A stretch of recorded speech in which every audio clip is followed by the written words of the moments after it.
धन्यवाद हमारी शीतल बहन को। आइए कमर सीधी करें, आंखें बंद करें और उन महाकाल को नमन करें जिनके सूक्ष्म संरक्षण में आप सभी इस महत्वपूर्ण शिविर में भाग ले रहे हैं। ओम अज्ञानतिमिरान्धस्य ज्ञानाञ्जन्य शलाकया चक्षुरुन्मीलितं येन तस्मै श्री गुरवे नमः। ओम भूर्भुवः स्वः तत्सवितुर्वरेण्यं भर्गो देवस्य धीमहि धियो नः प्रचोदयात्। परम पूज्य गुरुदेव वंदनीय माता जी की सूक्ष्म उपस्थिति में हमारे बिहार प्रांत के, गुजरात प्रांत के प्राणवान कार्यकर्ता बहने और हमारे आत्मीय बंधु, अभी आपने चिन्मय भैया से सुना कि व्यक्तित्व जब तक परिष्कृत नहीं होता है तब तक सारी समस्याएं बनी रहती हैं, चाहे व्यक्तिगत हो, चाहे पारिवारिक, सामाजिक या राष्ट्रीय समस्या हो। सबकी जड़ एक है, व्यक्तित्व का गिर जाना। तो कहने का मतलब ये है कि व्यक्तित्व का परिष्कार हो, कैसे हो, कहाँ हो, कैसे हो।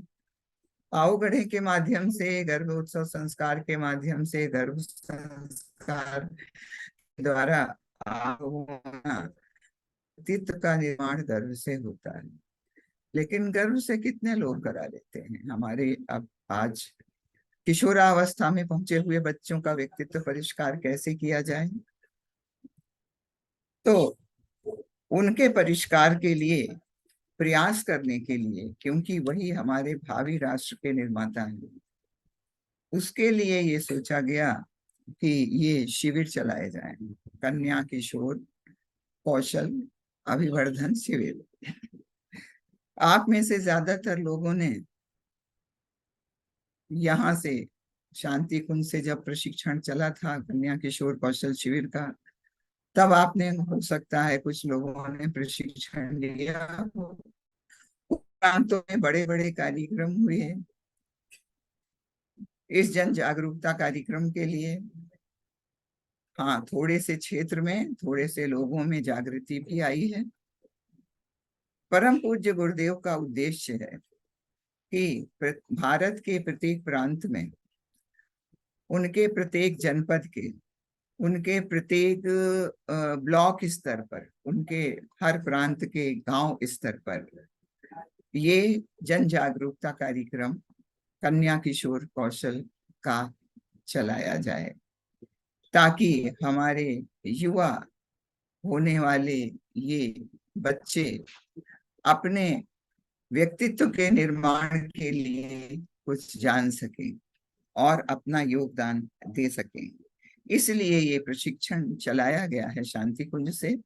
और क्योंकि आपको प्रांत के शहर से लेके गांव तक वहां पे अब जो हमारे किशोर और हमारी जो किशोरावस्था की बच्चियां हैं और वहां के जो पाठशालाएं हैं, जो हमारे विद्यालय हैं छोटे से बड़े, उन तक पहुंचना है। तो थोड़े से ही लोग अगर प्रशिक्षित कर दिए गए, आप में से थोड़े लोग प्रशिक्षित हो गए, तो शायद ये उद्देश्य पूरा ना हो पाए। इसलिए अभी तक शांति कुंज से कार्यकर्ता प्रशिक्षण शिविर चलता था, लेकिन अब श्रद्धेया जी के कहने से ये प्रशिक्षक प्रशिक्षण शिविर जो है ये प्रारंभ किया गया है। इसका उद्देश्य क्या है कि आप अपने क्षेत्र के, अपने जनपद के हर ब्लॉक, हर तहसील, हर गांव में कार्यकर्ता खड़े कर दीजिए। जैसे शांति कुंज आपको खड़ा करता है, आप अपने प्रांत में खड़ा कर दीजिए, ताकि वे अपना सर्वांगीण विकास, ना केवल शारीरिक बल्कि मानसिक, बौद्धिक, आध्यात्मिक, नैतिक विकास करते हुए एक ऐसे इंसान बन सकें जो ना केवल अपने अपने परिवार, अपने राष्ट्र को भी गौरवान्वित करने वाले वो बच्चे हो सके। ऐसे राष्ट्र का निर्माण, ऐसे युवाओं का निर्माण करना इसका उद्देश्य है। एक आदर्शवादी, नैतिक, शांतिपूर्वक आदर्शवादी जीवन जीते हुए जो अपने जीवन के लक्ष्य, दोनों लक्ष्य, आध्यात्मिक और सांसारिक जीवन को प्राप्त कर सके, ऐसे किशोर किशोरियों को तैयार करना इसका उद्देश्य है। तो आप जब तक प्रशिक्षित अच्छे से नहीं हो जाएंगे, आप दूसरों को प्रशिक्षित कैसे करेंगे? इसलिए ये यहाँ से एक अभियान के रूप में चलाया गया है। तो इस अभियान को समझने के लिए कि कन्या किशोर कैसे होते हैं, तो उनकी मानसिकता भी समझना बहुत जरूरी है। तो वैज्ञानिक पक्ष से हम शुरू करते हैं। अब ये देखिए, ये एक मस्तिष्क जो है, ये ह्यूमन ब्रेन है। इसमें एक ये ग्लैंड होती है जिसको पीनियल ग्लैंड कहते हैं।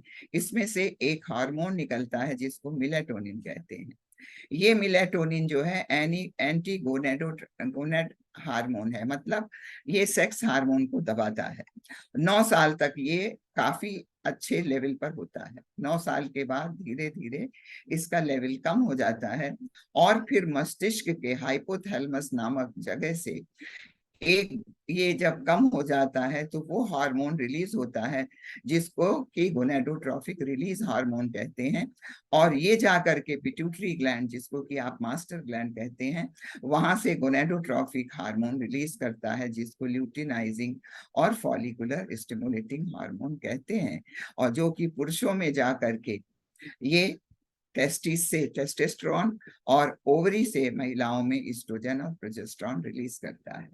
और इन हार्मोन को रिलीज करते ही बच्चों में, चाहे लड़कियां हो चाहे लड़के हैं, एक ऐसा तूफान सा आता है, ना केवल शारीरिक, मानसिक, भावनात्मक, बौद्धिक और सामाजिक भी बदलाव आने लगता है। इसके अलावा उनके मस्तिष्क का अगला भाग, जिसका कार्य होता है निर्णय लेना, समस्या समाधान, विचार करना, तर्क करना, अपनी उत्तेजनाओं पर अंकुश लगाना, ये बहुत अभी डेवलप नहीं हुआ रहता, मैच्योर नहीं हुआ रहता। मैच्योर कौन सा जल्दी होने, जिसकी एक्टिविटी ज्यादा होती है, वो है हमारा इमोशन और फीलिंग का सेंटर, जिसको कि एमिगडाला कहते हैं। इसका क्या काम होता है? डर, तनाव, चिंता, एग्रेसिवनेस और उत्तेजना, आवेश, क्रोध, अवसाद, निराशा, कुंठा, ये सारी चीजें इसमें होती हैं, इस सेंटर में, सारे नेगेटिव। इसके अलावा एक और आपका जो सेंटर होता है जिसको वेंट्रल स्ट्रेटम कहते हैं, इसको कहते हैं ये मजे का, ये प्लेजर का सेंटर होता है। और ये प्लेजर का सेंटर के कारण हमारे बच्चे इस उम्र में ऐसी ऐसी चीजों में इन्वॉल्व हो जाते हैं। आप देखिए कितनी जोर से मोटरसाइकिल चलाते हैं, उनको डर तक नहीं लगता है कि एक्सीडेंट होगा कि क्या होगा। ड्रग एडिक्ट हो जाते हैं, अल्कोहल एडिक्ट हो जाते हैं और आजकल इंटरनेट एडिक्ट हो रहे हैं। सोशलाइजेशन में कभी कभी फ्रेंडशिप में ऐसे ऐसे ग्रुप में जुड़ जाते हैं कि हमारे लिए समस्या बन जाती है। ये जो भी निर्णय लेते हैं वो फीलिंग के आधार पर लेते हैं, ना ज्यादा सोचते विचारते नहीं है। इनके अंदर जो भी ट्रांसमिशन होता है नर्व का, ये आप देखिए नर्व, इनके ऊपर ये कवरिंग नहीं होती, जैसे तार के ऊपर एक कवरिंग होती है इंसुलेशन, वो नहीं होती, जिसके कारण ये राइट और लेफ्ट ब्रेन में जो है ट्रांसमिशन नहीं हो पाता है, जिसके लिए ये आवेश में आकर के तुरंत निर्णय ले लेते हैं और बिना सोचे विचारे ले लेते हैं, जिसके कारण कभी कभी ये निर्णय गलत भी हो जाते हैं। अब आप देखिए, ये ब्रेन तो डेवलप हो जाता है देखने में, महिला लड़कियों का 11 साल में और लड़कों का 14 साल में, मतलब साइज डेवलप हो जाता है, लेकिन मैच्योरिटी नहीं आती। मैच्योरिटी कब आएगी? जब ये एंटीरियर, इसका फ्रंटल लोब डेवलप करेगा, मैच्योर होगा। तो ये कब मैच्योर होगा? 21 साल के बाद होगा। इसीलिए तब कहते हैं अकल दाढ़ आ रही है 21 साल के बाद। तो इसीलिए स्टैनले हॉल ने कहा है कि ये एक बहुत ही संघर्ष, तनाव और तूफान और विरोध की अवस्था होती है, लेकिन साथ ही साथ जीवन का बसंत भी होता है। और WHO कहता है कि इसमें जो है पूरे शरीर के, ना केवल शारीरिक बल्कि मानसिक, भावनात्मक के साथ साथ यौन और प्रजनन परिपक्वता भी आने लगती है। तो इसलिए ये बच्चे जो होते हैं, ये बड़ा इनके अंदर उत्सुकता होती है हर चीज जानने की। इनका क्योंकि बहुमुखी विकास होता है, तो मुखी विकास होता है और हर चीज बहुत तेजी से होता है। और मस्तिष्क का वह भाग जो वेंट्रल स्ट्रेटम जिसको हमने बताया, वो बहुत ज्यादा डेवलप होता है, जिसके कारण उनका पूरा का पूरा ध्यान अपने मित्रों पे और सामाजिक रिश्तों पर हो जाता है। वो ग्रुप बनाने लगते हैं, मैत्री भावना बढ़ जाती है, समूह के प्रति इतना इतना डेडिकेशन हो जाता है कि वो अपने बड़ों की, अपने घर वालों की भी बात नहीं समझते हैं। और साथ साथ वो अपने रोजगार के विषय में भी बड़े चिंतित रहते हैं कि आगे हमें क्या करना है। राजनीतिक दलों का प्रभाव इस समय बहुत ही तेजी से होता है, विद्रोह की भावना रहती है। मस्तिष्क में बहुत जल्दी तनाव होता है, तनाव के प्रति संवेदनशील होते हैं। जरा सा डांटना मारना अगर किसी ने शुरू किया तो मानसिक रोग के शिकार भी हो जाते हैं। वो हमेशा कल्पना जगत में ये विचरण करते हैं और राष्ट्र के प्रति प्रेम भावना इनको बहुत होती है। और इतने लचीले होते हैं इनका मस्तिष्क कि कोई भी कठिनाई का सामना ये कर लेते हैं। शरीर को आकर्षक बनाने में बहुत ज्यादा इनको जो है मजा आता है। पौष्टिक आहार खाना, पढ़ाई लिखाई, साहित्य पढ़ने में भी रुचि होती है। और हमारा WHO कहता है कि प्रतिवर्ष करीब 24 लाख पर ईयर जो है बच्चे जो हैं वो गलत अपनी दिनचर्या के कारण जो है वो जान गंवाते हैं। इसके अलावा जो हमारे बच्चे होते हैं वो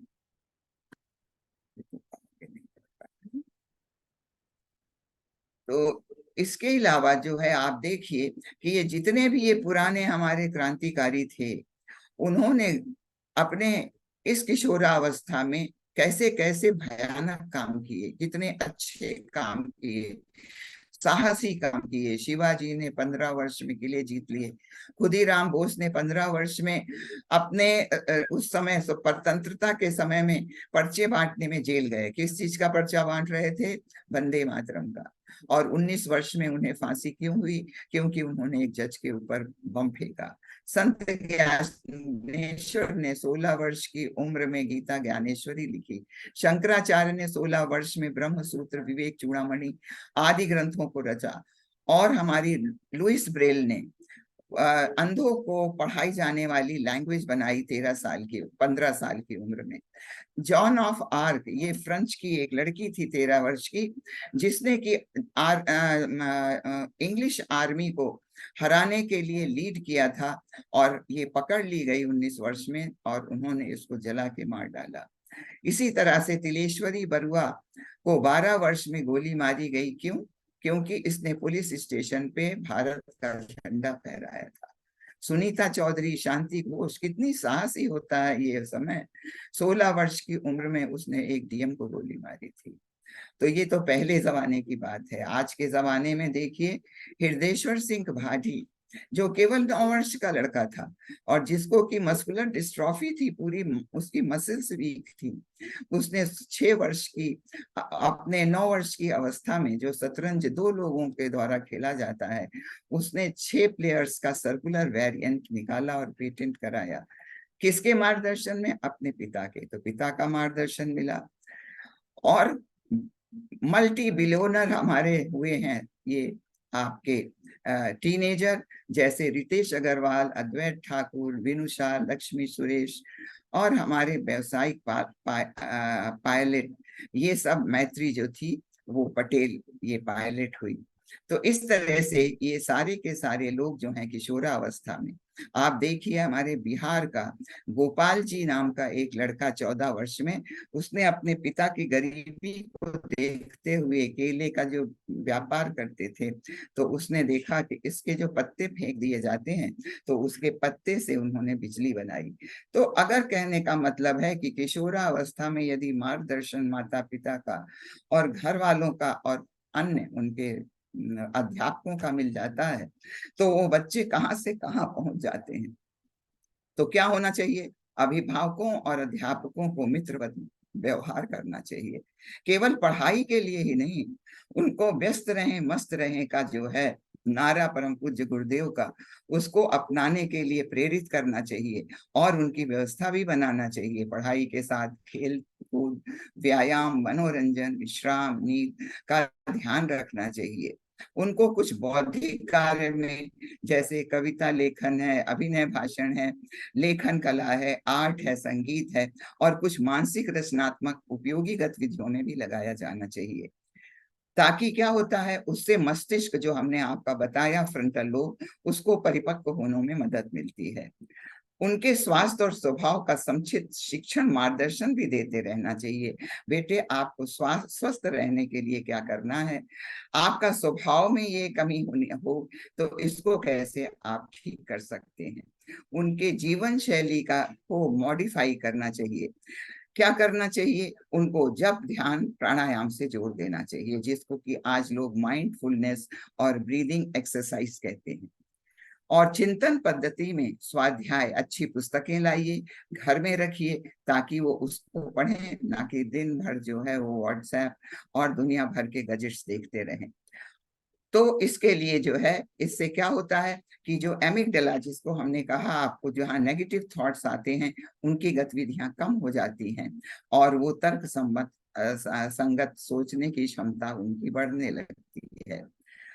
इसीलिए जो ऋषि परंपरा हमारी है, जिसमें यज्ञोपवीत कराते हैं टीनेज में, उसमें यही बात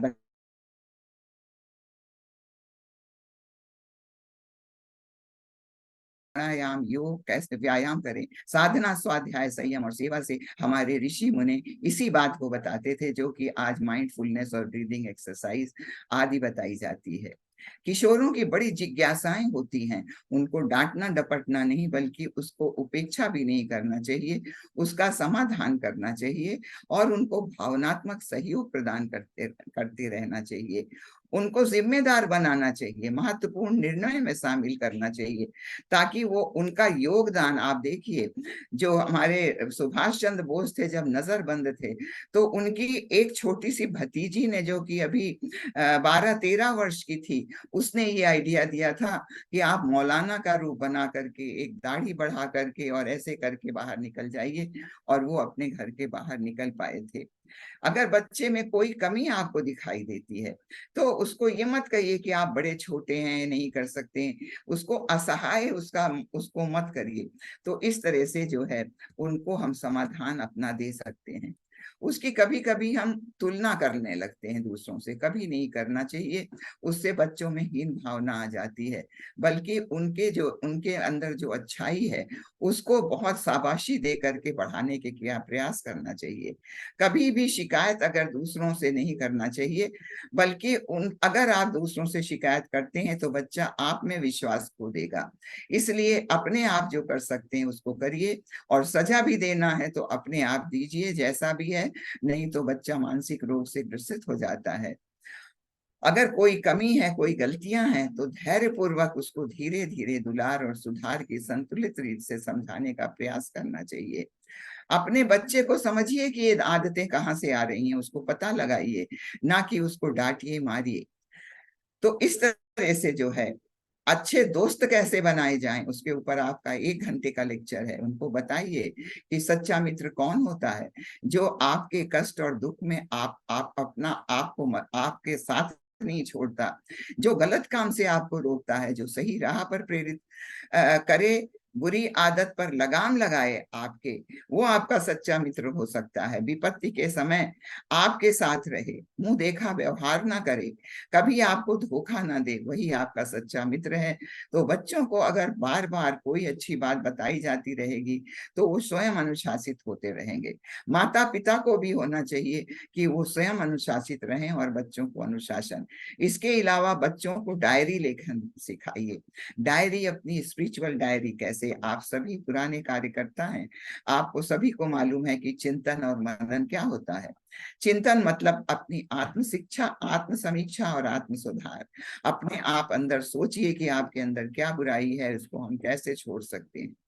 और आत्मनिर्माण और आत्म विकास, मनन, इसमें कोई अच्छाई ग्रहण करिए और पूरे जीवन भर उसको निभाइए। आत्मबोध और तत्वबोध की साधना एक दिन का जीवन और आप निद्रा की की गोद में जा रहे हैं। अगर इसको कराते हैं तो बच्चे जो हैं निरंतर अपनी बुराई छोड़ेंगे, अपनी आत्म समीक्षा करेंगे। दूसरी बात, जीवन विद्या चार्ट जो आप लोग उसको देते हैं बाल संस्कार शालाओं में, वो उसको एक दीजिए और रोज रोज वो टिक करे, बल्कि हम तो कहते हैं बड़े भी उसको टिक करें, ताकि बच्चे जो हैं उसको समझ सकें, और उस पे चलेंगे तो जरूर एक दिन सुधार होगा। नारी के जो है नारी जो है वो केवल जननी नहीं है, बल्कि वो जो है वो माता है, वो निर्माता है। तो निर्माता है, शक्ति स्वरूपा है कहते हैं, इसका भी वैज्ञानिक है प्रतिपादन। अगर हमको टाइम मिलेगा तो हम इसके बारे में आपको बताएंगे कि कैसे वो जो है शक्ति स्वरूपा है। आपके अंदर जो है आपको कहाँ कहाँ तक जाना है।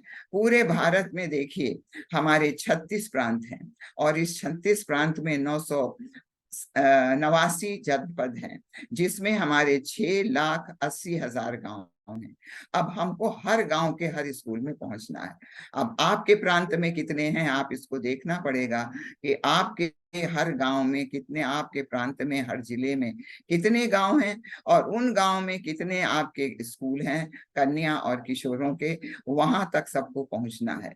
तो ये एक एक बारगी तो आप लोग प्रशिक्षण लेके तो कर नहीं सकते, आपको दूसरों को प्रशिक्षित करना पड़ेगा, अपने जनपद स्तर के लोगों को, ब्लॉक स्तर के, तहसील स्तर के, गांव स्तर तक, ताकि आप सब वहां तक पहुंच सकें और गुरुदेव के उद्देश्य को पूरा कर सकें। तो ये किशोरावस्था जो होती है, आप समझ लीजिए कि कहीं की भी संधि जो होती है, चाहे आपके ये कोहनी की संधि हो, चाहे आपके नी की, आपके घुटने की संधियां हो, चाहे दिन और रात की संधियां हो, चाहे मौसम की संधियां हो, ये सब बड़ी महत्वपूर्ण होती हैं। वैसे मनुष्य के जीवन की संधि बेला कौन सी होती है? जब बचपन खत्म होता है और युवा शुरू होते हैं, उसके बीच का जो उनका टाइम पीरियड है वो बड़ा स्वर्णिम काल होता है। क्यों? क्योंकि उसमें उसका व्यक्तित्व, उसके नैतिक मूल्य और उनके चरित्र का निर्माण बड़ी तेजी से होता है। तो ये मान्यताएं जो उस समय बन जाती हैं, ये जीवन आजीवन ये साथ चलती रहती हैं। तो उस व्यक्ति का शारीरिक, मानसिक, बौद्धिक, भावनात्मक और नैतिक रूप से सार्वभौमिक विलक्षण जो परिवर्तन होते हैं, यदि उसमें कहीं चूक हो गई परिवार से, या उनके जो फ्रेंड्स हैं, या उनका जो वातावरण है, अगर कहीं भी कोई चूक हुई या सावधानी हुई, तो सारी की सारी जीवन उसका चौपट हो सकता है। और वर्तमान में क्या है, आप देख रहे हैं कि भौतिकता की चकाचौंध में हमारी युवा पीढ़ी फंसती चली जा रही है, उसका चिंतन, चरित्र, व्यवहार, उसका व्यक्तित्व जो है वो गिरता चला जा रहा है, और वो हमारे लिए एक सोचने की समस्या बना हुआ है। तो अगर ये मार्गदर्शन किशोरावस्था में नहीं दिया गया तो कैसे काम चलेगा? और कोई भी राष्ट्र सशक्त और समर्थ तभी हो सकता है जब हमारी ये पीढ़ी जो है और भावी पीढ़ी समर्थ और सशक्त हो सके। इसलिए आवश्यकता है कि कन्या किशोर कौशल शिविर की, कि अब हमारी भावी पीढ़ी का निर्माण करने के लिए शारीरिक, मानसिक, बौद्धिक, भावनात्मक और चारित्रिक और सामाजिक सार्वभौमिक रूप से पूर्ण विकसित होकर जीवन की हर चुनौतियों का सामना साहस और समझदारी पूर्वक कर सके, और एक आदर्श और अनुकरणीय जीवन जी सके। इसके लिए कन्या किशोर कौशल शिविर अभिवर्धन सत्र जो है, इसको राष्ट्र स्तर पर चलाए जाने की ये निर्णय शांति कुंज से लिया गया है। तो इनका उद्देश्य क्या है कि कन्याओं और किशोरों में व्यक्तित्व को उच्च स्तरीय बनाना, उनका उत्कृष्ट चिंतन हो, उनका चरित्र आदर्शवादी हो, उनके व्यवहार में शालीनता हो, ऐसा बच्चा बने जो कि हजारों में चमकने वाला एक हीरे के समान होता है। उनके अंदर नैतिक गुणों का विकास हो। नैतिक गुणों के विकास करने के लिए जीवन लक्ष्य की दिशा में प्रेरित करने के लिए कुछ एक्टिविटीज कराई जाएंगी आपको, जैसे घर पर सहपाठी और अपने छोटे बड़ों सबके साथ शिष्ट और शालीन आदर्श व्यवहार का अभ्यास करना चाहिए। माता पिता और बड़ों का सम्मान करना उनको बताया जाना चाहिए। दूषित चिंतन और अभद्र व्यवहार से बचने के लिए अपने सहपाठियों और मित्रों के प्रति परस्पर मर्यादित आचरण आचरण करने के लिए बताया जाना चाहिए। ईमानदारी की क्या आवश्यकता है, ईमानदार कैसे होता है, हजार मनकों में चमकने वाला हीरा होता है, इसके बारे में बताया जाए। सादगी और बचत का, मितव्ययता का, ना केवल अपने पैसे की बचत बल्कि अपने इंद्रियों को बचत करना उनको बताना चाहिए कि इसका आपके जीवन पर और समाज पर क्या प्रभाव पड़ेगा। मंदिर में आप देखिए, शांति कुंज में आते हैं लोग, कैसी कैसी ड्रेस पहन के घूमते रहते हैं। उनको ये बताना चाहिए कि मंदिर और सार्वजनिक स्थानों पर आपका परिधान कैसा होना चाहिए, आपका व्यवहार कैसा होना चाहिए। जानवरों के प्रति और पर्यावरण के प्रति उनका क्या कर्तव्य है। अब पर्यावरण के प्रति कर्तव्य न जानने के कारण ही आज वर्ल्ड वाइड समस्या ग्लोबल वार्मिंग की फैल गई है। जानवर हमारे खत्म होते, गौरैया देखिए खत्म होती चली जा रही है। बहुत सारे जानवर ऐसे हैं जो खत्म होते जा रहे हैं। और इसके लिए हमारे युग निर्माण सत्संकल्प ने, गुरुदेव ने बहुत कुछ लिख दिया है, उसका पाठ अवश्य उनको कराना चाहिए और उनको बताना चाहिए कि हम कैसे अपने को अच्छा बना सकते हैं।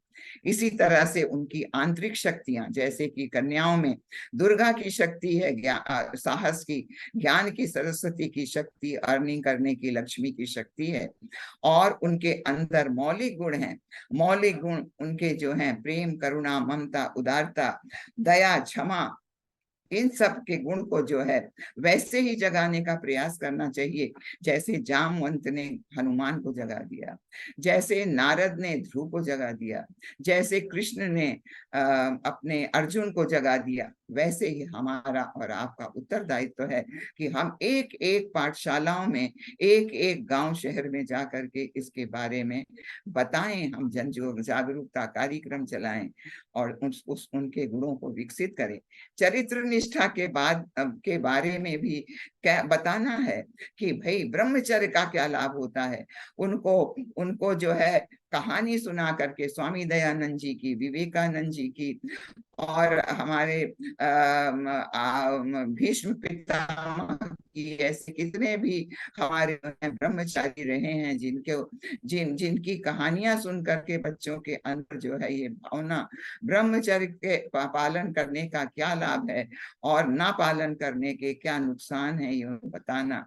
अपने गुण कर्म स्वभाव को परिष्कृत करने का कैसे वो प्रयास करें। इंद्रिय संयम, अर्थ संयम, समय संयम और विचार संयम का अभ्यास उनको बताना जो अपना सूत्र है। कुसंग से बचने और मनोविकार और कुसंस्कारों से दूर रहने के लिए उनको इसका जो है एक्टिविटीज करानी चाहिए और उनको बताना चाहिए। कटु भाषण, निंदा, चुगली, ईर्ष्या, द्वेष आदि से कैसे वो बचें। आधुनिक जीवन शैली को के प्रति कैसे वो जागरूक हों और कैसे अपने को एक अच्छा इंसान के रूप में विकसित करें। अच्छी जीवन शैली क्या होती है उसके बारे में बताएं। इसके लिए भी आपकी 1 घंटे की क्लास होगी। अच्छी आदर्श जीवन शैली क्या होती है। टीवी, इंटरनेट, सोशल मीडिया का सदुपयोग करना बताएं। दुरुपयोग तो आज सभी अपने आप कर रहे हैं, नीचे तो आसानी से गिरता है, ऊपर मुश्किल से उठता है। फैशन, दिखावा और अपव्यय से बचने के लिए उनको बताएं। तो इस तरह से जो है वो बच्चा चरित्र निष्ठा के बारे में जानेगा, राष्ट्र निष्ठा के भाव जागरण करें।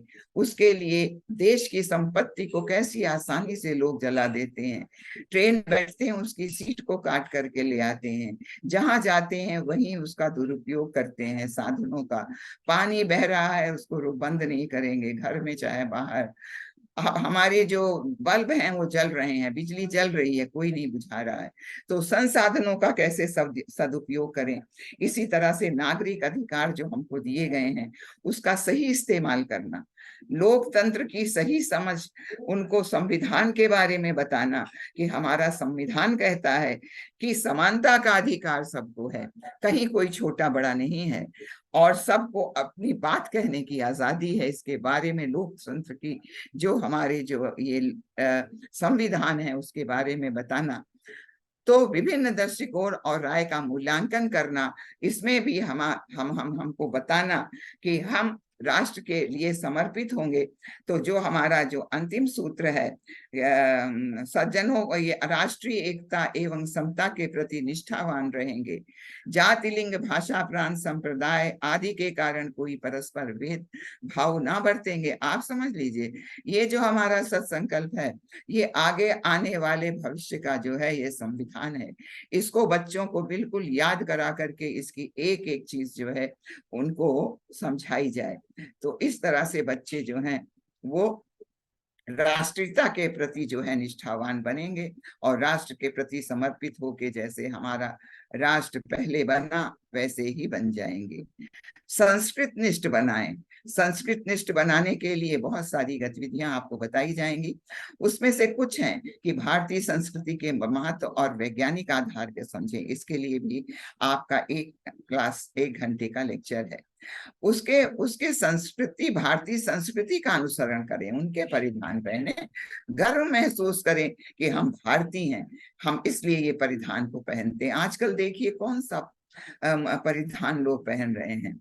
भारतीय दिनचर्या का अनुसरण करें, ब्रह्म मुहूर्त से लेके रात तक सोने तक का, और इस दिनचर्या का क्या लाभ होता है इसका भी आपको 1 घंटे का लेक्चर है। पर्व और त्योहारों का सही स्वरूप बताएं। आप देखते हैं दिवाली में कैसे हुड़दंग मचता है। जो एक सामूहिक यज्ञ का पर्व था जिसमें लोग आके सामाजिक अपनी बुराइयों को छोड़ते थे, जैसे आजकल सामाजिक बुराई, दहेज और हमारी कन्या भ्रूण हत्या, इस तरह से तमाम सारी चीजें जो सामाजिक हैं, रूढ़ियां, मूढ़े मान्यताएं, टोना टटका, ये सारी चीजों को उसमें छोड़ना और अच्छाइयों को ग्रहण करके वो अपने घर लाते थे। ये हमारे आज होली त्योहार किस तरह से मनाया जा रहा है। दिवाली पर्व जो कि आर्थिक अर्थ संयम का समय था, के लिए मनाया जाता था पर्व, वो पर्व आज देख लीजिए आप कैसा शराब में, जुए में, लोग कितनी चोरी में कैसे कैसे अपने को जगाते हैं। भारतीय संस्कृति की विशेषताओं पर वाद विवाद निबंध लिखे जाएं। उनके भारतीय जो महान भारतीय चरित्र हैं उनके ऊपर कुछ कहानियां सुनाई जाएं, उनके जीवन की चर्चाएं की जाएं।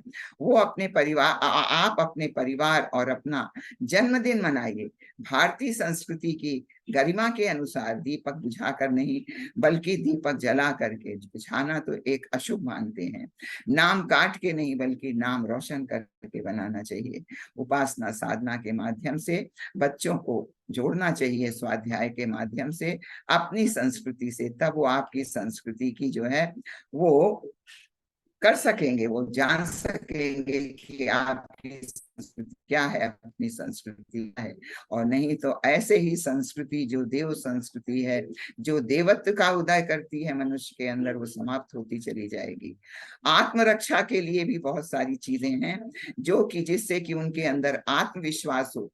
योग आसन, योग आसन, प्राणायाम, ध्यान, सूर्य नमस्कार, लाठी चलाना, दंड संचालन, इससे क्या होगा कि उसके अंदर जो है आत्मविश्वास जागृत होगा।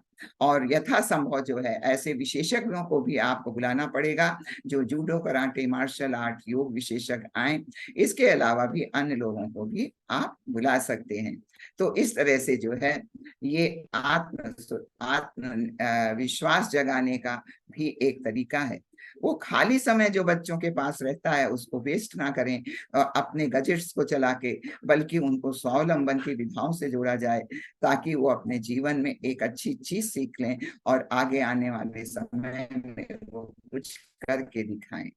नारी केवल नारी को बताइए, उनकी गरिमा को बताइए। आप केवल कोमल और सुकुमार नहीं है, आपके अंदर वो शक्ति है दुर्गा की जो कि कुरीतियां, मूढ़े मान्यताओं, अंधविश्वासों को जड़ से निकाल फेंकने के लिए है। आपके अंदर वो ज्ञान की शक्ति है कि आप पूरी दुनिया को ज्ञान दे सकती हैं। आपके अंदर अर्जन की शक्ति है, कमाने की शक्ति है, लक्ष्मी की शक्ति है। न केवल आप अपने लिए बल्कि अपने राष्ट्र के आर्थिक समस्याओं में समाधान करने के लिए वो योगदान दे सकती हैं। आप केवल रमणी और कामनी नहीं है कि दूसरों को आप मोहित करने के लिए सजेंगी धजेंगी, बल्कि आप जो हैं आपके अंदर वो शक्ति है कि जो आप पुरुष से मिलकर के एक नई सृष्टि का सृजन कर सकती हैं। और वो नई सृष्टि को सृजन करने का काम केवल परमात्मा के पास है, और या तो यहाँ पे नारी तत्व को है जो कि एक नई पीढ़ी को जन्म देती है।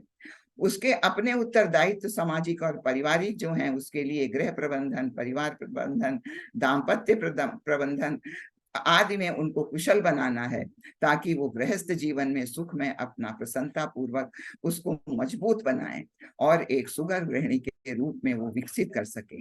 तो इस तरह से समझदारी ही नहीं बल्कि भाव संवेदनाएं भी उनके अंदर आए, ये उद्देश्य है आपके कन्या कौशल शिविर का। तो इस कौशल शिविर में कुछ आपको इसके लिए एक्टिविटीज भी बताई जाएंगी, जो कि उसका 1 घंटे का अलग है। अब इसके लिए पूर्व तैयारी क्या की जाएंगी?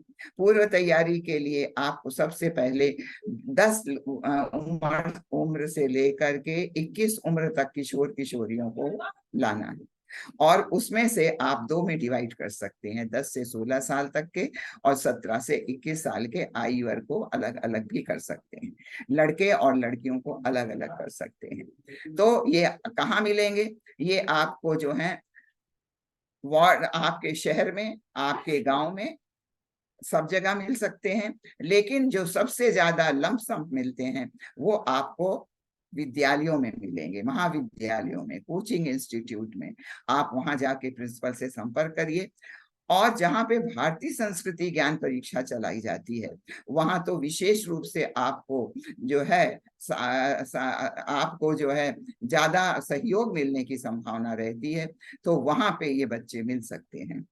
तो 8-10 गांव के बीच में 100-150 प्रतिभागियों को इकट्ठा करके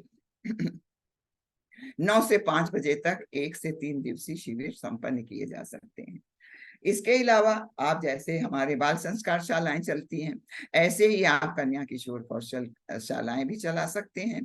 कहाँ? अपने आस पड़ोस के गली मोहल्ले के गांव में संपर्क करके 10 से 50 तक लोगों को ले लीजिए और 1 घंटे 2 घंटे की पाठशाला जो है ये शुरू कर सकते हैं। तो अब क्या होना चाहिए? अब जब आप कार्यशाला करेंगे तो उसके लिए जो है पंजीयन करना पड़ेगा। तो पंजीयन के लिए जो है आपको सबसे पहले जो है आवश्यक सामग्री कुछ तैयार करनी पड़ेगी। तो शिविर के प्रतिभागियों का पंजीयन करेंगे आप। तो पंजीयन के लिए, और जब जब आप कार्यक्रम आप समाप्त कर देंगे 1 से 3 या 5 दिवसीय, तो आपको जो है उनके संकल्प पत्र भरवाने पड़ेंगे, जो कि यहाँ पे हमारी बहनों ने बना दिया है। ये भागीदारी पत्रक हैं और ये हैं आपके संकल्प पत्र। तो ये जो है ये आपको सत्र के बाद कराने पड़ेंगे, और वो जो है आपको जिस दिन आप उनका शिविर शुरू करेंगे उसके पहले का है। तो इस तरह से करेंगे। और क्या होना चाहिए? आपके पास फ्लैक्स होना चाहिए, प्रोजेक्टर अगर हो जाए, लैपटॉप हो जाए, माइक होना चाहिए, बैनर होना चाहिए, और कुछ भी नहीं है तो कम से कम एक आपके पास ब्लैक बोर्ड होना चाहिए, चौक होना चाहिए, डस्टर होना चाहिए। इसके अलावा कुछ युग साहित्य भी होना चाहिए, जो कि ये आपके लिए बना दिया गया है। इसको आप लोग देख लीजिएगा कि जब कभी शिविर में जाएं तो इनमें से कुछ आपके पास किताबें वहां हों, ताकि बच्चे इसको लेकर के पढ़ सकें, और जहां कहीं भी आपको कुछ उनको पारितोषिक देना है उसको भी आप दे सकते हैं।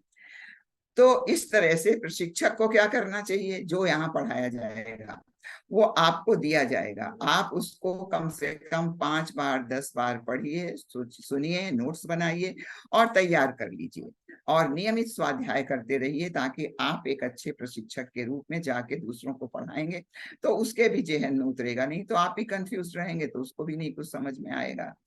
लेकिन ये ध्यान रखिए कि पावर पॉइंट से अगर आप पढ़ाएंगे तो ये ज्यादा एंटरटेनिंग होता है, ज्यादा उनको समझ में भी आता है। तो क्या करेंगे, कैसे जाएंगे?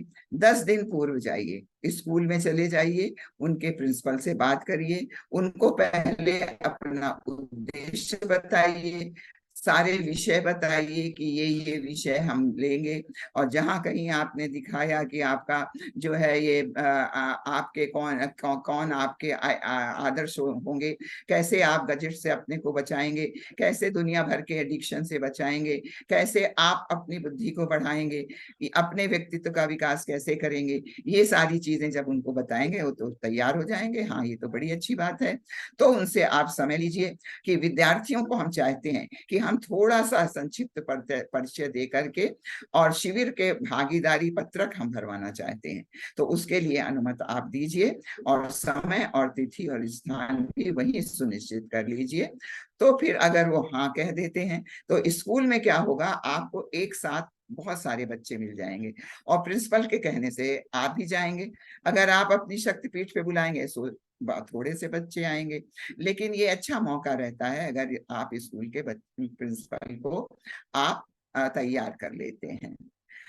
तो निर्धारित समय पर जाइए आप और 15-20 मिनट का समय लेकर के सारी जानकारी, उद्देश्य, स्वरूप, लाभ इसका बच्चों को बताइए और बता करके भागीदारी पत्रक बांट दीजिए जो आपको अभी दिखाया, और उसको भरने के लिए उनको कहिए कि आप इसको भर लीजिएगा और उसके बाद उनको बता दीजिएगा कि आपका जो लोग तैयार हैं वो अपने घर ले जाएंगे और घर में अपने अभिभावकों का सिग्नेचर करा करके दूसरे दिन वापस लाएंगे। तब आप जा करके उसको कलेक्ट कर लीजिएगा और उसी समय बता दीजिए कि आपका जो प्रशिक्षण चलेगा उसका स्थान क्या होगा, उसकी तिथि क्या होगी, उसका समय क्या होगा। ये जानकारी बच्चों को दे दीजिएगा ताकि वो बच्चे वहां पर समय से पहुंच सके। इसके अलावा जो है, जब आप वो दूसरे दिन पहुंच करके ये सब ले आएंगे तो उसमें जो है वो उनका ग्रुप बना लीजिए। उनका जैसे आपका व्हाट्सएप ग्रुप बनता है ऐसे ग्रुप बना लीजिए, या तो उसको जो है अपने कहीं रजिस्टर पे लिख लीजिए और वर्गीकृत कर लीजिए कि हम किस एज के बच्चों को कहाँ कहाँ कैसे कैसे पढ़ाएंगे। तो एक तो उससे क्या होगा, आपको संख्या की जानकारी हो जाएगी, और दूसरी बात, आप जो है व्हाट्सएप ग्रुप बना दिया तो आप पुनः उनको रिमाइंडर दे सकते हैं कि आपको इस तारीख को या कल या परसों आपका ये शिविर है, तो आप उसमें भागीदार होने की कृपा करेंगे।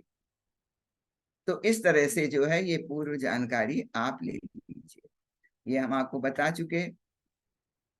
अब आयोजन का स्वरूप क्या हो, ये बहुत इंपॉर्टेंट है कि अगर आप शिविर लगाते हैं तो आपके आयोजन का स्वरूप क्या होना चाहिए। आयोजन का स्वरूप 1 से 3 दिवसीय, अगर 1 से 5, 1, 3, 5 जो भी आप, तो अगर 3 और 5 दिन का अगर आपको शिविर चलाना है तो इस तरह से चलाना है। उसका क्या शेड्यूल होगा, तो प्रथम दिवस में तो आप 4 सत्र में इसको चलाइए, हर दिन 4 सत्र में। तो पहले सत्र में क्या होगा, पहले दिन तो उद्घाटन में ही चला जाएगा और एक एक लेक्चर 45 मिनट से ज्यादा ना हो, और एक एक सत्र में आपके 2 कम से कम विषय हों। तो पहला सत्र तो आपका उद्घाटन में शिविर, आपका उद्देश्य और मिशन का परिचय देने में, मुख्य अतिथि की बात बताने में और इन सब में निकल जाएगा। तो दूसरे सत्र से 2-2 जो है आप प्रशिक्षण के विषय ले सकते हैं 45-45 मिनट का, और फिर भोजन अवकाश दे करके, और जो लास्ट डे होता है उसमें आप गतिविधियां बताइए उनको। थोड़ी सी जो गतिविधियां आपको बताई जाएंगी उसमें से कुछ बौद्धिक स्पर्धा की चीजें और गतिविधियां भी ले लीजिए, करीब 45 मिनट्स की। तो बच्चों का थोड़ा रिवीजन भी हो जाता है उसी से संबंधित, और वो बच्चे जो होते हैं वो उनका एंटरटेनमेंट भी हो जाता है। तो इस तरह से दूसरे दिन भी इसी टाइप से होता है, लेकिन सुबह जो है योग ध्यान प्राणायाम कराना पड़ता है। और दूसरे शिविर में जो है इस टाइप से, दूसरे सत्र में आप इस टाइप से करिए। लास्ट में जो है फिर बौद्धिक स्पर्धा और गतिविधियां चलाएं, और तीसरे दिन अगर मान लीजिए समापन करना है तो लास्ट में जो है फिर उनका समापन सत्र होता है, संकल्प पत्र भरवाए जाते हैं और विदाई संदेश देकर के उनको ले लिया जाता है। जिन बच्चों ने संकल्प लिया है उसको आपको फॉलो अप करना पड़ेगा। मान लीजिए 5 दिन का शिविर है तो तीसरा और चौथा दिन द्वितीय दिवस की तरह चलाइए और पांचवें दिन ये विदाई वाला ले लीजिए। तो इस तरह से ये शिविर चलाए जा सकते हैं। अब मान लीजिए आपको एक ही दिन का टाइम मिल रहा है, किसी स्कूल में बता दिया गया या किसी जगह पे या शक्तिपीठ पे, तो 10 से 5 आप कार्यक्रम चला सकते हैं। उसमें क्या करेंगे, प्रथम जो एक दिन में जो 2 सत्र चलेंगे, प्रथम सत्र में जो होता है वो आप 3 जो है ये लीजिए, सुबह दीप प्रज्वलन करके शिविर का थोड़ा सा उद्देश्य बताइए, और 3 जो है आप इसमें जो है विषय ले लीजिए 45-45 मिनट के, फिर भोजन अवकाश, और इसके बाद फिर द्वितीय में भी आप अपने जो है ये 3 3 सब्जेक्ट ले लीजिए और लास्ट में गतिविधियां और संकल्प भी लिवा लीजिए। अगर एक ही दिन का है तो संकल्प लिवा लीजिए और उनकी विदाई कर लीजिए। अब इसमें विषय जो लिखे हैं कोई जरूरी नहीं आप यही विषय लीजिए, आप अपनी अपने बुद्धि से जो आपको समझ में आए विषय का परिवर्तन कर सकते हैं, समय का परिवर्तन कर सकते हैं और उनकी अभिरुचि के अनुसार और टाइम से इसको खत्म करिए, क्योंकि दूर दूर से बच्चे आते हैं तो उनको देर ना होने पाए, इसलिए जो है विदाई जो है समय से करिए। और अगर बच्चे अपना टिफिन लेके आ सकते हैं तो उनको लाइए, ताकि जो है ये भार आयोजकों के ऊपर ना पड़े। अब कौन कौन से सहायक साहित्य हैं ये हम आपको बता चुके। अब शिविर के विषय क्या होने चाहिए, ये कुछ शिविर के विषय तो आपको 21 विषय आपको बता दिए गए हैं, जिसमें से 15 विषय आपको पढ़ाए जाएंगे इस वाले आपके अभी जो चलेगा ये सत्र। और इसके अलावा जो है बहुत सारे विषय हैं, आप देखिए ये व्यक्तित्व के विकास पर इतने विषय हैं, आत्म निर्माण पर इतने विषय हैं, जीवन प्रबंधन, स्वास्थ्य प्रबंधन, प्रबंधन, नारी और सौंदर्य, जिसको जो विषय अच्छा लगे आप इसके मैटर कहाँ से लाएंगे, कुछ मैटर यहाँ से उपलब्ध कराए जाएंगे और कुछ जो आपको किताबें बताई गई हैं गुरुदेव की उसमें से लाएंगे। नेतृत्व की क्षमता का विकास कैसे हो, स्व सुरक्षा कैसे हो, नारी के मातृत्व की गरिमा कैसे है, तो इतने सारे देखिए सब्जेक्ट हैं, छोटे छोटे इसमें से निकाल करके आप बता सकते हैं। मधुर दाम्पत्य जीवन कैसे बना सकते हैं, सफल जीवन के क्या सोपान हैं, महिला सशक्तिकरण, नारी जागरण कार्यशालाएं चलाएं, इस तरह से तनाव प्रबंधन, पर्यावरण संरक्षण, संस्कृत दर्शन, स्वावलंबन, ये सारे के सारे सब्जेक्ट हैं। इसमें से अपनी रुचि के और वो जो स्टूडेंट्स हैं उनकी रुचि को देखते हुए आप इन सब्जेक्ट्स को बदल सकते हैं। अब कुछ ध्यान देने योग्य बातें हैं कि एक बार तो आपने शिविर चला लिया, आप छोड़ नहीं देना है। जैसे आप गर्भवती माताओं को नहीं छोड़ देते, उनका फॉलो अप करते हैं, वैसे जो लोग इसको करेंगे उनका ये उत्तरदायित्व है कि उसको फॉलो अप भी करें, तब तो कुछ फायदा होगा। तो निरंतर उनके संपर्क में बना रहना है। उसके लिए विभिन्न विषयों जो आपके विषय हैं वो एक दिवसीय उनके यहाँ 2-3 घंटे की कार्यशालाएं आयोजित करें। अब ये कार्यशालाएं क्या हो सकती हैं, इसके विषय में भी आपको बहुत डिटेल में बताया जाएगा। और जब वो थोड़े से ट्रेंड हो जाएं, वो योग ध्यान प्राणायाम करने लगे, अपना जन्मदिन के बारे में समझ जाएं, तो उनको भी डेवलप करिए कि वो जो हैं ये अपने गांव में या जहां भी हैं वो अपने परिवार के बीच में इसको मनाने भी लगे। दीप यज्ञ मनाएं, वैश्य देव यज्ञ अपने घर में करने के लिए अपनी मम्मी को, अपने जो भी जहाँ रहते हैं उनको प्रेरित करें और खुद मंत्र बोल करके ये सारे याद कराने हैं। स्वाध्याय मंडल चलाएं, पहले पढ़ें और आधे घंटे का जैसे मान लीजिए स्वाध्याय है तो 20 मिनट उसको पढ़िए और फिर उसको चिंतन करिए, उनसे डिस्कस करिए कि भाई ये पढ़ा और फिर उसके बाद मनन करिए, उसको आप अपने जीवन में कैसे उतारेंगे। तो इस तरह से आधे घंटे का स्वाध्याय हो जाता है। इसके बाद कन्या और किशोर के अलग अलग शिविर चलाए जाएं और किशोर के मनोविज्ञान हमने आपको बहुत डिटेल में बताया, वो बहुत ही संवेदनशील होते हैं। तो अगर कोई कमी आपको मालूम होती है तो सहानुभूतिपूर्वक व्यवहार करके एक आंख प्यार की, आंख दुलार की करके उसको दूर करने का प्रयास करिए। और जो भी व्याख्यान दीजिए वो पूरा लेक्चर की तरह नहीं बल्कि उसमें मनोरंजक आकर्षक शैली में होना चाहिए। और ये सब जो है पाक विद्या वगैरह हम आपको बता चुके हैं। गर्भ विज्ञान के बारे में उनको बताइए, उनको वीडियोस दिखाइए कि देखो बच्चा गर्भ में माता पिता के कैसे गुणों को सीखता है, ये सब दिखाइए और बहुत ही उसको साधारण तरीके से बच्चों को। तो इस तरह से कुछ गतिविधियां भी आयोजित करते रहना है आपको। तो गतिविधियां क्या हैं, बहुत सारी गतिविधियां इसमें दी गई हैं, वो आपको अगर जो भी अच्छी लगे उसमें से उसको शुरू करिए। इससे क्या है, बच्चों में रचनात्मकता बढ़ती है और खेल खेल में बच्चा सीख लेता है, बहुत कुछ सीखता है। जैसे भाषण देना, भाषण किस चीज पे दें उसके सब्जेक्ट इसमें लिखे गए हैं।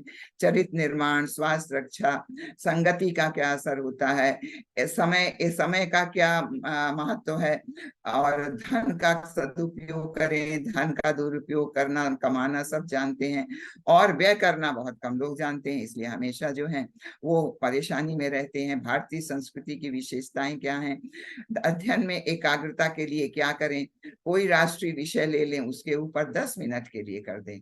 वाद विवाद प्रतियोगिता के लिए पक्ष और विपक्ष की राय लेने के लिए भी 5 मिनट।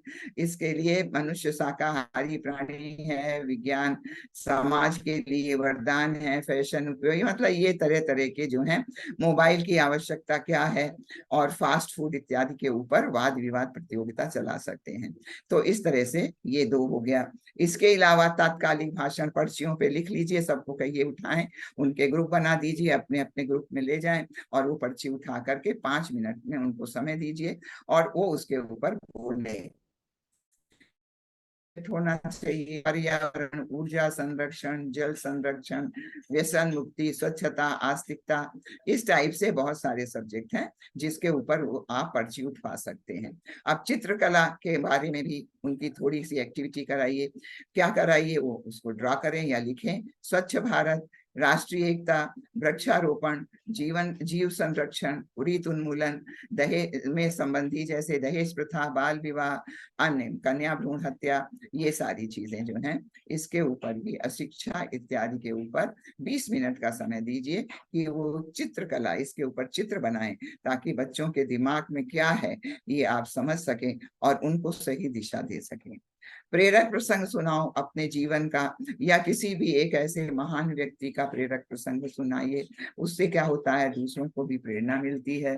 निबंध लेखन के ऊपर आप समझ लीजिए, एक बच्चे को निबंध लिखने को आया, 8वीं दर्जे के बच्चे ने, जानते हैं क्या निबंध लिखा? आओ गढ़े संस्कारवान पीढ़ी, गर्भ सो संस्कार। क्यों लिखा?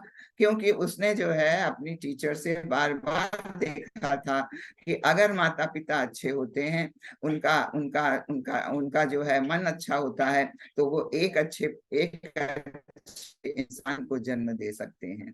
तो बच्चे ने लिखा, क्योंकि माता पिता के जैसे व्यवहार होता है, जैसे मानसिकता होती है, वैसा ही बच्चा जन्म लेता है। इसलिए मैं एक अच्छा पिता बनना चाहता हूँ, इसलिए मैं जो हूँ एक सारी बुराइयों को छोड़ रहा हूँ, चोरी नहीं करूंगा, लड़ाई नहीं करूंगा, और एक अच्छा पिता बन करके ऐसे ऐसे भावी पीढ़ी को जन्म दूंगा जो गौरवान्वित करने वाली हो। तो ये बच्चे समझ जाते हैं, इसलिए हम कह रहे हैं कि उनको इसके बारे में भी बताइए। तो ये हैं आपके निबंध लेखन में, बच्चे अपनी अपने विचार से लिखेंगे। पोस्टर बनाओ, पोस्टर बनाने के लिए उनको दीजिए। राष्ट्रीय गीत के और प्रज्ञा गीत के ऊपर अंताक्षरी करा सकते हैं। ऋषि महापुरुषों के नाम पर अंताक्षरी करा सकते हैं।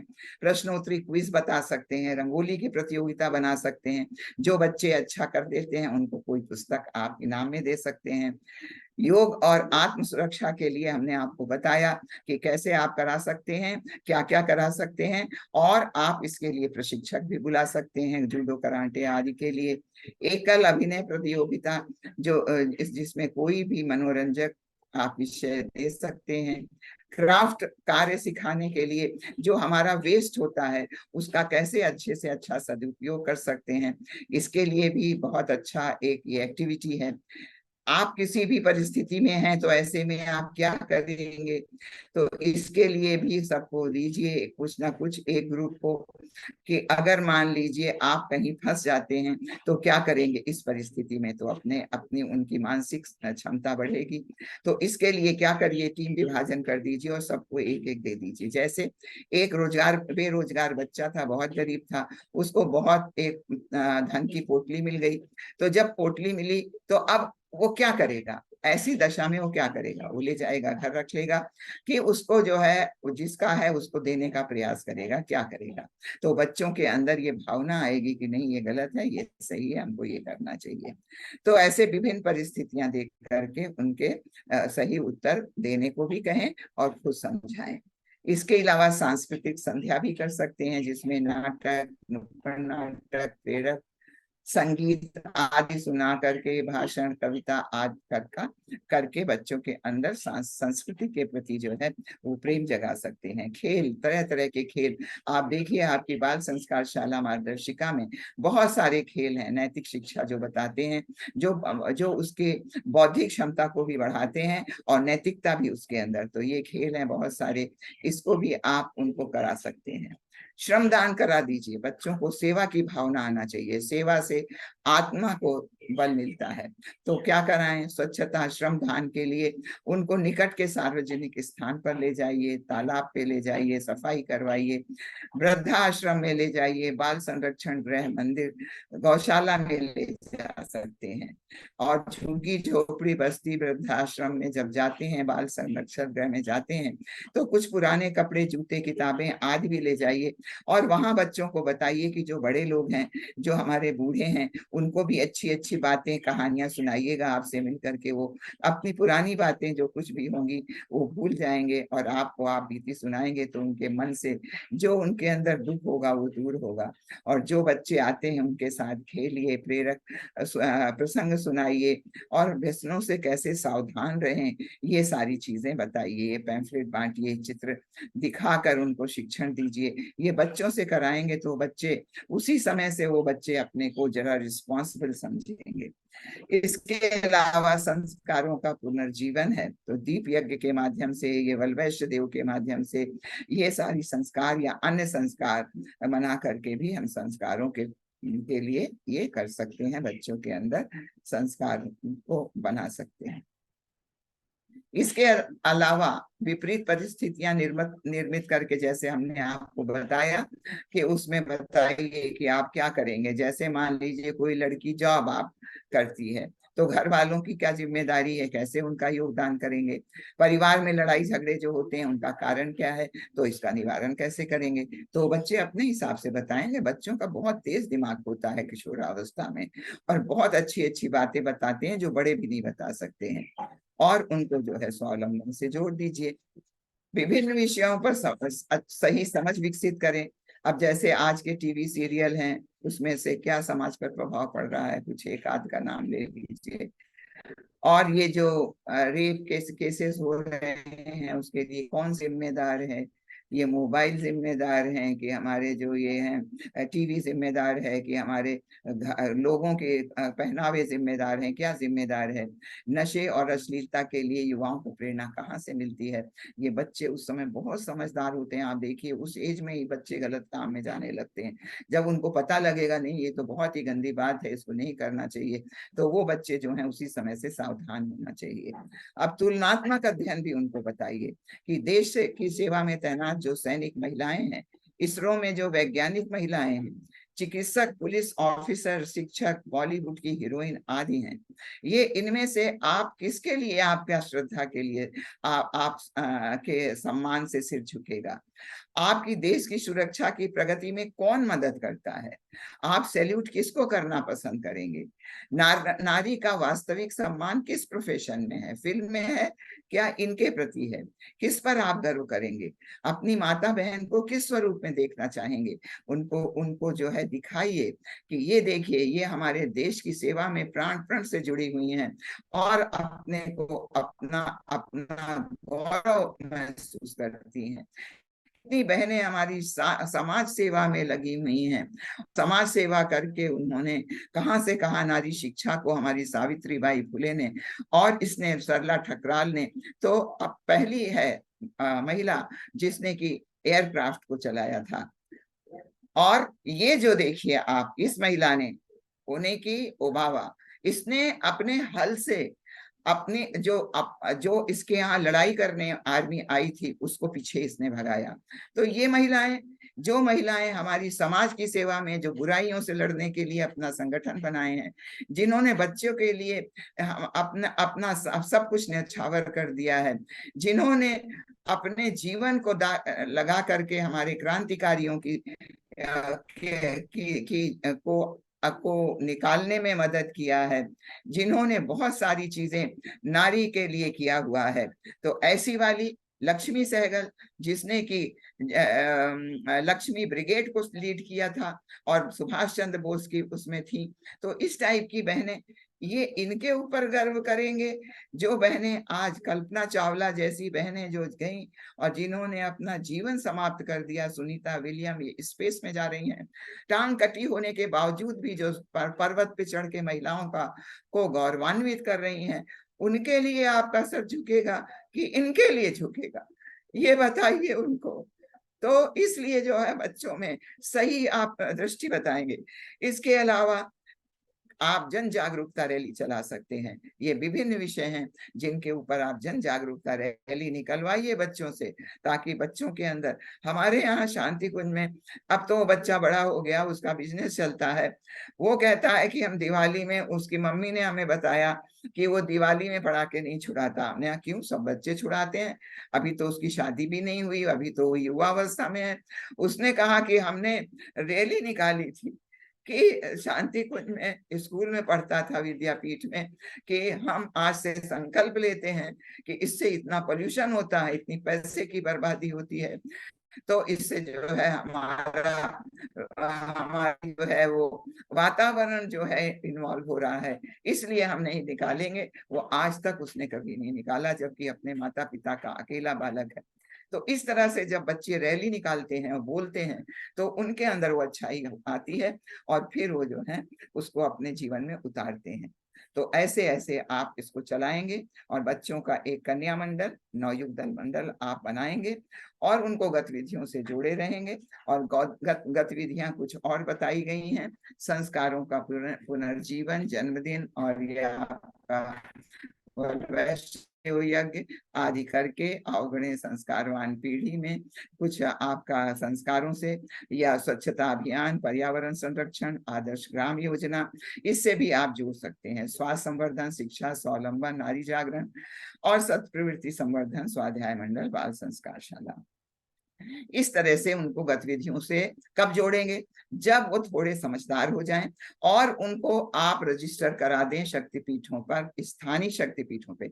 शांति कुंज रजिस्ट्रेशन नहीं करेगा, आपकी लोकल शाखा, लोकल शक्तिपीठ जो है वो उसको रजिस्टर करेगी, और फिर बड़े होकर के वो महिला मंडल और युवा मंडल में शामिल होके इन गतिविधियों में भाग लेने लगेंगे, और उनका जीवन बन जाएगा। तो इस तरह से ये आज का एक इंट्रोडक्टरी लेक्चर आपको बताया गया। अब समय पूरा हो गया है। अब ये 8वें दर्जे वाला विद्यार्थी जो है, उसकी हमने इसमें लेटर भी लगाया है। तो इस तरह से किशोरियों और किशोरों को उनके जीवन लक्ष्य और शक्तियों का बोध हो जाए, वह सभी क्षेत्रों में, मतलब शारीरिक, मानसिक, भावनात्मक और नैतिक रूप से वो कुशलता अर्जित कर सके, तो कन्या कौशल किशोर शिविर का को सफल माना जाएगा। आइए आप सब संकल्प करिए कि हम घर, परिवार, समाज और राष्ट्र को गौरवान्वित करने वाली एक प्रखर, प्रतिभाशाली, सब सुशील, समुन्नत, संस्कारी बेटी, बेटा, बहन, भाई, पति, पत्नी, माँ, पिता और राष्ट्रनिष्ठ नागरिक बनाएंगे। ओम शांति शांति शांति। आदरणीय